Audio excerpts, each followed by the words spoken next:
విశాఖలోని గురజాడ కళాక్షేత్రంలో PJ Stephen Paul ministries ఆధ్వర్యంలో గుడ్ ఫ్రైడే ప్రార్థనలు ఘనంగా నిర్వహించారు. వేలాదిగా హాజరైన క్రైస్తవులు భక్తి శ్రద్ధలతో ప్రార్థనలు చేశారు. దైవజనులు పీజే స్టీఫెన్ పాల్ వాక్య సందేశం అందించారు.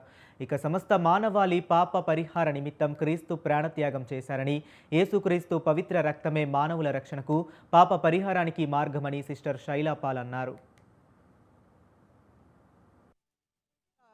మరి గుడ్ ఫ్రైడే ప్రపంచ దేశాల్లో ఉన్నటువంటి ప్రతి ఒక్కరూ కూడా ఈ రోజున ఈ గుడ్ ఫ్రైడే రోజున ఆ పరమాత్ముడే భూమికి అరుదించి సర్వలోక మానవుల నిమిత్తం ఆయన చేసిన గొప్ప కార్యాన్ని జ్ఞాపకం చేసుకుంటూ ఉన్నారు. ఈ లోకంలో ఎంతోమంది మహానుభావులు ఎన్నో త్యాగాలు చేశారు.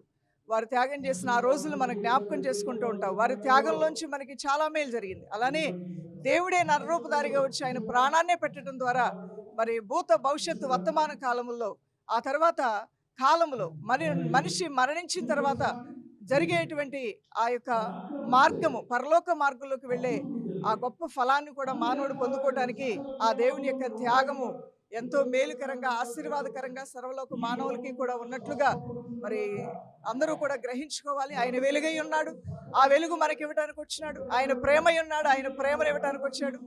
ఆయన పాపమును క్షమించే ఆ క్షమామూర్తి అయినాడు, ఆ క్షమాపణ మనకి ఇవ్వడానికి వచ్చాడు.